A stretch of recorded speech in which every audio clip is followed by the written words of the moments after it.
And again, I say this every episode that I've been on and interviewed. We have a lot of good sheriff's deputies. We do. And we have a lot of good Great Falls City police officers as well. We have some good district court judges, but there are bad ones on there. And there's just no doubt about it. And this is a good platform for us to expose that stuff. When they step out of bounds, when they violate the law and people are hurt or killed, like in this case, something has to be done about it, particularly when they try to cover it up. We can't allow that to happen. And once it's covered up, like in this case, we the people have no other recourse. Yeah, because I think simply all we're asking of our law enforcement is to truly respect the Constitution, both the United States Constitution and our Montana Constitution as well. That's where their oaths belong to, is to those constitutions, and to respect the rights. And I don't think at least based off of what I've seen from our law enforcement here in Cascade County, I don't think there's enough education that's resulting in our law enforcement truly taking that position or that stance, that they're there to, yes, enforce the laws, but they are bound by the rights of the people that are enforced through the Constitution. And I think if that mentality was more prevalent or more clearly educated on, hopefully we'd be in a different situation, not just here in Great Falls, but across the country. I've got some secrets that I gotta keep. Yeah, there's emotions swirling underneath. Does it seem daylight or feel the same?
Welcome to the final episode of Season 1.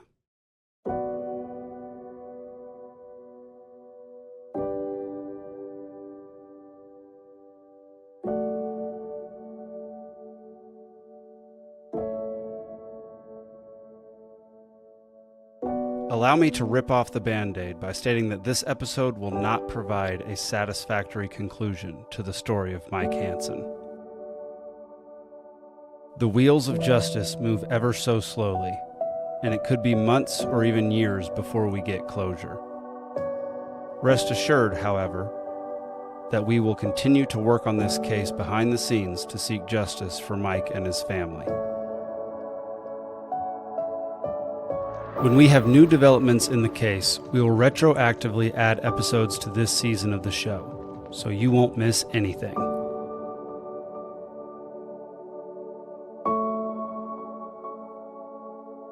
With that being said, we've had multiple developments since the last episode aired.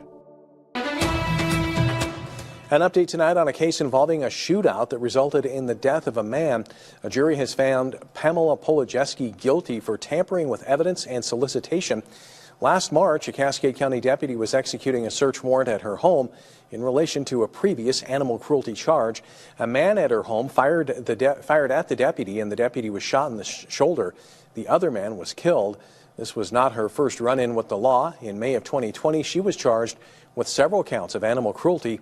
Since then, she was not supposed to have animals. However, officials had received reports that she had been keeping animals on her property.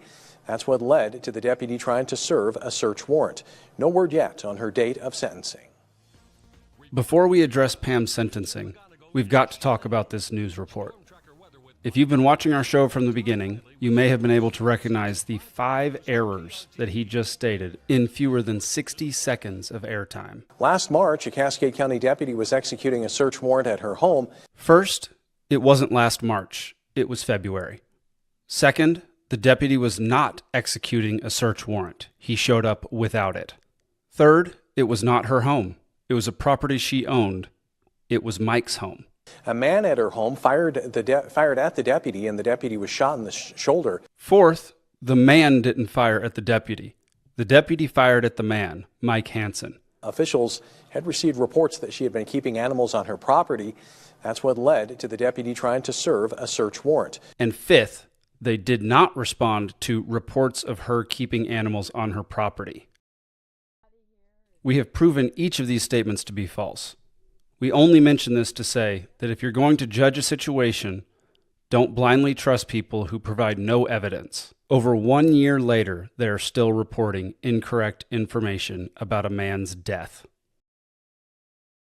As a refresher, let's go back and recap some of the important points of this case.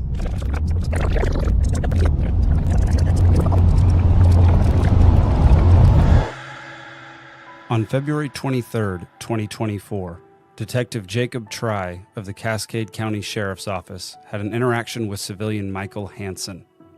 It lasted 89 seconds. Law enforcement was tipped on Pam Polajewski in terms of purchasing some cat food or cat products at a store. There's so much urgency for a misdemeanor. So that eventually led Detective Try to do this investigation, eventually leading himself onto the property that Mike Hansen resided at. As Try was there, he ended up asking Mike Hansen to step off the property. Mike wanted to see the warrant. He actually tried several times to see the warrant, but Detective Try refused to show Mike Hansen the warrant. And so even though he didn't show him the warrant, he still asked him to step off the property and was saying he was going to arrest him for obstruction. So Detective Try hopped the fence, and then at that point a gunfire battle event happened where Try fired first. His gun malfunctioned and then fired again, and then at which point Mike Hansen was able to return fire. All of a sudden we have an officer having lunch, seeing something happen to somebody dying. In June 2024, there was an inquest that kind of finalized the formal investigation of this process to see, to define who died, so Mike Hansen, at what time and where, and if it was by any criminal means. It was at that inquest that jury determined that Detective Try didn't do any, or there was no criminal means that resulted in Mike Hansen's death. As we were reviewing that, we ended up finding a lot of discrepancies in terms of what Sheriff Slaughter said, as well as what the county attorney said. All in all, we found at least 22 times in which law enforcement lied. They also broke a minimum of 11 laws, some of them multiple times. The jury for this inquest was manipulated. And to add insult to injury, it didn't end there. So Detective Try won an award, and it was through the National Rifle Association, so the NRA, and it was for their Law Enforcement Officer of the Year. So I guess they give this award out every year to a law enforcement officer in the United States. This year they chose Detective Try. I'm not sure how that, either the application or nomination process works for any of that, or the selection process, but ultimately Try was awarded that. I think it was I was so mad that I can only remember it's the Glock NRA award for the Detective of the Year or something. Law Enforcement Officer of the Year. Mm-hmm. Yeah. Right. It's a national award. National award. NRA's Law Enforcement Officer of the Year Award was established in 1993 and recognizes an exceptional act or service by a law enforcement officer and is administered by the NRA Law Enforcement Division. Nominations are accepted from anyone having knowledge of the nominee's actions. And the actions that the article cites are the actions that took place on February 23rd, 2024. The death of Mike Hanson. In the first paragraph, it states that Detective Try had a search warrant for the residence. He did not. He had applied for one, but he did not have the search warrant.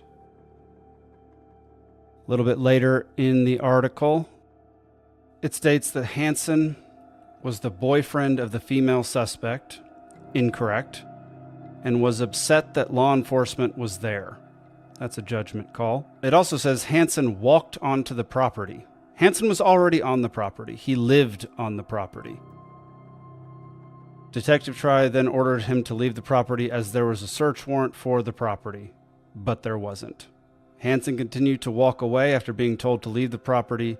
Detective Try jumped the gate and approached Hansen. Trespassing. Right there. And then it says, as Detective Try approached, Hansen reached into his pocket in a quick, threatening manner, as if to grab a firearm. There is no evidence of this at all. Detective Try reached for his own firearm when he saw Hansen had drawn a pistol and was raising it to point at Try. Again, there is no proof of this whatsoever. Detective Try had drawn his own firearm to defend himself, but his firearm malfunctioned just as Hansen began to shoot at him. Incorrect. Detective Try fired 2 shots prior to Hansen firing a single one. Detective Try cleared his malfunction and returned fire. Nope, initiated fire. Actually didn't even initiate fire. It was his second shot, just as he was struck in the shoulder by a bullet fired by Hansen. If you remember, we covered the shot sequence extensively. They have distinctive audio signatures, as you can see. What we are able to prove is that Sergeant Try fired his first shot, took 2.16 seconds to clear his magazine, and then fired his second shot before Mike was able to get a single shot off. Mike subsequently fired, followed by 2 more shots from Try, followed by Mike emptying his revolver as he assumedly falls to the ground. Despite having more than a year to research this, the NRA and Glock still included false information in their article for this prestigious award. And that was awarded in conjunction with Glock. So Glock provided I think it was an engraved pistol. So it was a NRA and Glock award to Try. If Glock would have read and saw what was going on here, I do not believe the NRA and Glock would have been able to give that award. The Purple Award, couldn't even fathom it. I have no words for it at all, other than total bullshit. When we all saw that, I think that anger and helped with that motivation to continue to push this through as long as they keep trying to highlight the positives of Detective Try. I think that'll keep motivating us to highlight that he isn't the law enforcement officer that we actually want in our communities.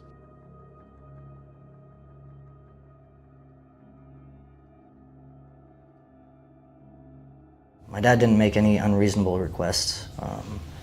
From knowing him personally, I know that my dad wasn't aggressive, and he wasn't trying to escalate the situation. After Try asked who else is on the property, and my dad says no one, and he says all right, or okay, then the whole mood changed, and then that's when the gunfires started.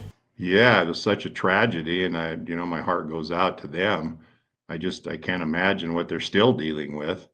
And I guess that's one of the things that really drove me to help in this thing is how this affects the families. We've seen this time and time again here in Montana when people are harmed by our judiciary that do nothing about it. It's like they're not even concerned about the family or what happened. And after talking with some of the family members, Michael's sons, the way they were treated by law enforcement after this incident, it's just not right. It's just not right. So I feel their pain, and we're doing as much as we can to help them on this. So, yeah. And it's happened, multiple times before him, and it's kind of bittersweet that he's the one to, draw attention to the corruption and everything that's going on. For these guys not even to go talk to the family afterwards and apologize to them, that's appalling. Let them yell at you. Let them scream at you. If you can't feel that, you have no touch to your citizens at all.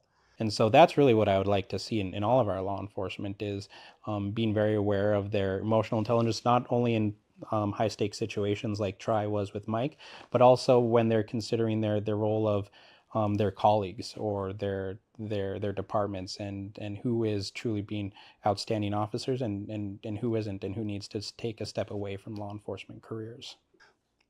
I said this before on the show. I have family that are law enforcement who are also lawyers, who are also in the areas of law enforcement and EMS and even medical. And so when you have a belief or a culture, when I was raised, right, you were raised to, well, respect the police, and they respected you. But in my time, they actually took you home with your dirt bike instead of taking you to jail with your dirt bike, right?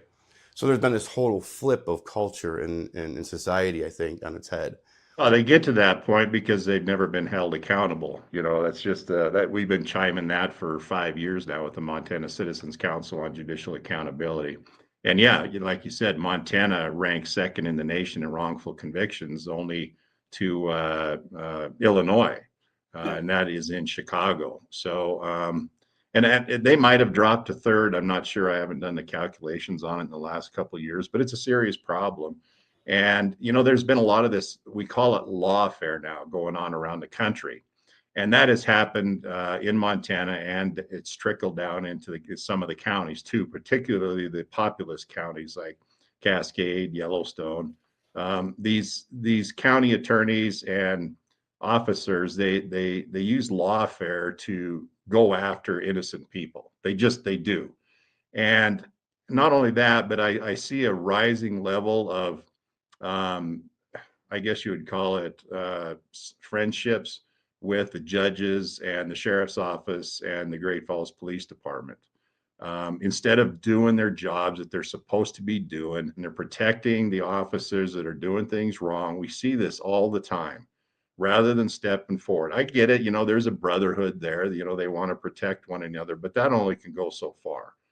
When you see somebody doing something wrong, you know that a deputy or an officer or a judge has done something wrong. Something needs to be exposed on it.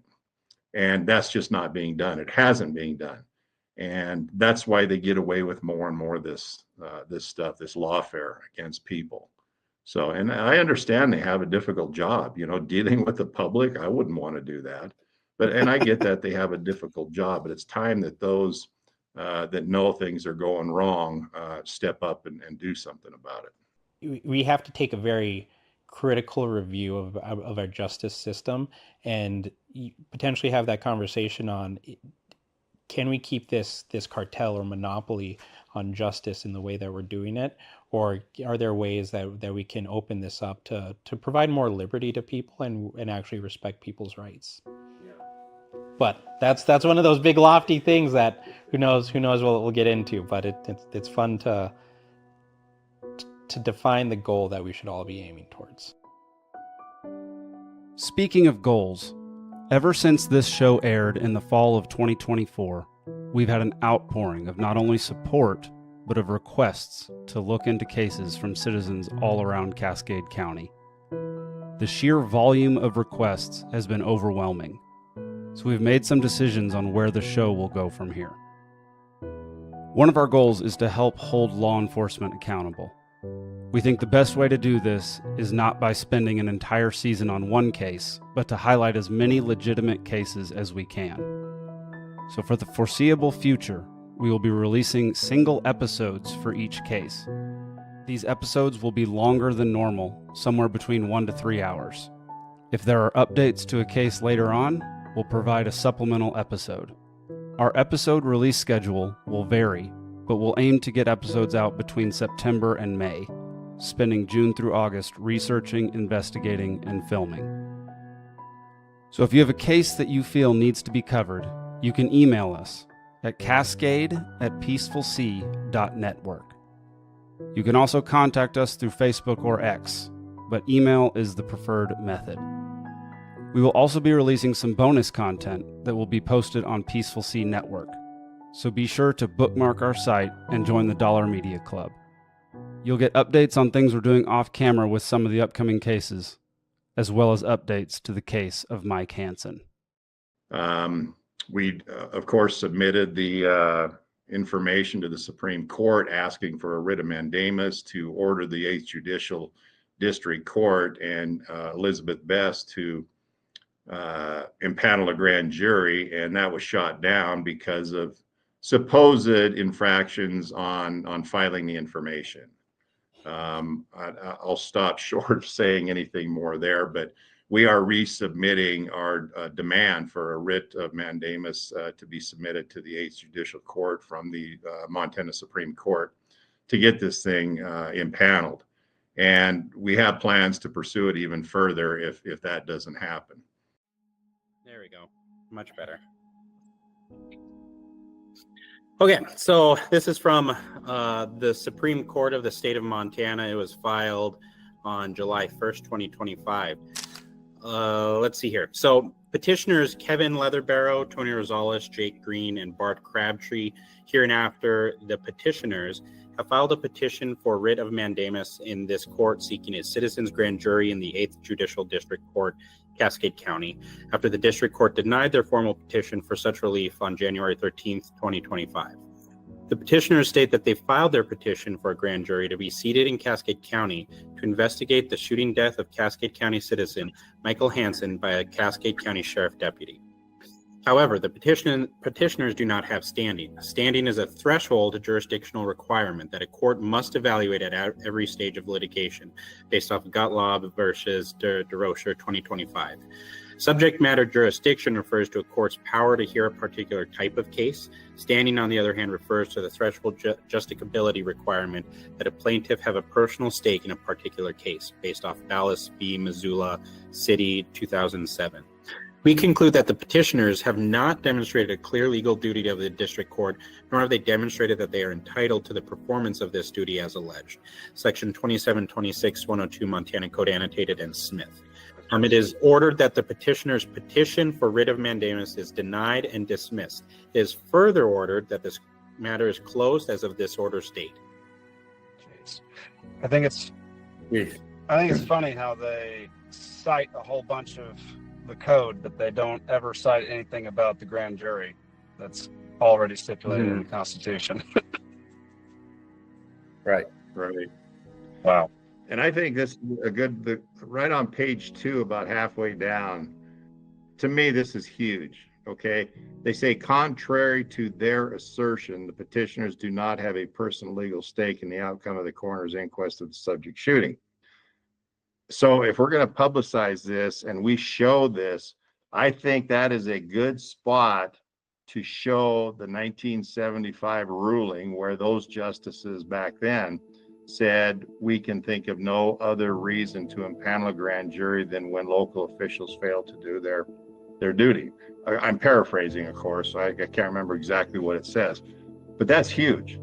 We were able to track down the exact document from 1975 and the opinion written by Chief Justice James T. Harrison. Finding no legal reasons for the denial of the Attorney General's application for a grand jury, we find that it was, in law, an abuse of discretion for the district court to deny that application. Accordingly, a writ shall issue from this court directing the judges of the 1st Judicial District to impanel a grand jury consistent with the Attorney General's application therefore. That is completely contrary to what the Supreme Court is stating now, or trying to claim now. Right. Completely opposite. So it really shows how fucked up our court is today. Sorry, but it's, No, you're not wrong. Agreed. You're not wrong. Not at all. While we attempt one more move to get the Montana Supreme Court to compel the formation of a grand jury, this is the path that lies before us. First, we must submit our appeal to the U.S. District Court for the District of Montana. If that appeal is denied, we then move on to the U.S. 9th District Court. If we're denied yet again, then we have only one option remaining: the United States Supreme Court. As you might imagine, the process is long, arduous, and costly. We are committed to seeing it through. If you would like to help monetarily with submission fees and court fees, there will be a link on our website to donate. Any amount is appreciated and will go directly to this fund and nothing else.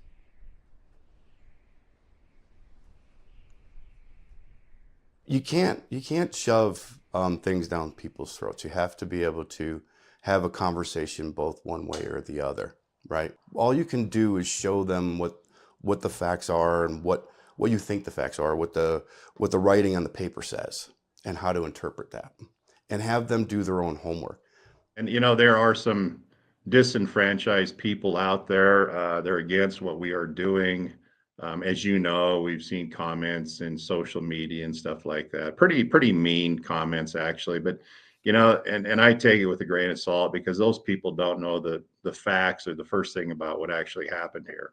They're emotionally attached to the sheriff's office or whatever it is. They're big advocates of law enforcement. But if they would just take the time to look at the facts of what went on here, I'm almost certain some of them anyway would change their mind. I think it's sort of a catch-22 when it comes to those who want to be vocal and highlight issues in our community. I mean, that's essentially what we're doing. And what happens is that it's hopefully you're not just a vocal minority, and you're trying to be a voice for many more in the community. And so for me, when I look at some of those voices that are a little more critical of what we're doing, or the investigations that, or some of the claims that we have put out there based off of our own investigation, I compare that to everything else in terms of positive or optimism that we've gotten from this case. We are not conducting a witch hunt. We are not attempting to shut down the sheriff's office. We're not trying to rake any arbitrary officer over the coals. We are only here to advocate for the natural and constitutional rights for our fellow citizens, as those rights are hampered, violated, and trampled, especially for those unable to advocate for themselves. We are here to hold law enforcement accountable.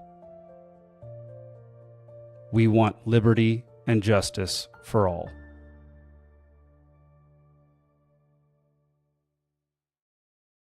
My dad was a very selfless and forgiving person, so it's really not hard to get along with him. It seems like he was a pretty good granddad. Absolutely. He was always a good grandfather. I was still a kid, and he was a grandfather, and he was always been good at it. He was a very, very good grandfather. Yeah, a good father, just a really good person. In the last few years, he was the best grandpa he could possibly be. He was babysitting Timmy's kids and was just doting grandparent. I spent quite a bit of time with them in 2016, I think it was, when my grandma passed away. He was her main caretaker while she was in hospice, and so he did everything for her. He cooked, he cleaned, he took the dogs out, he did the grocery shopping, he was changing her, he was, feeding her. And so it was just he and I that were there the last 2 days that my grandma was alive. And he was like that with all of his friends and family. He was very much a giver, a caretaker, loyal. Man, I'm terrible for birthdays and Christmas and all of that, But my favorite memory is going to the Flying J, I think it was. They had the Denny's there, and we went there for his birthday 3 days before, he was shot. And that morning, he got up and he was started singing "Happy Birthday to me," and he went way off key, and you know, it was just, he was happy, and we went there, and I took a really good picture of him, and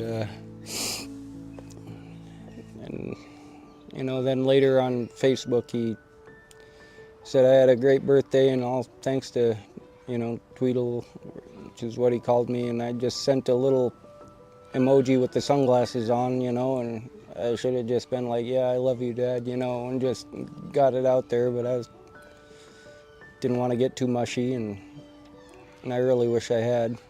And he was just grateful to have me there, and I was grateful to be there, and that was about the last one, so.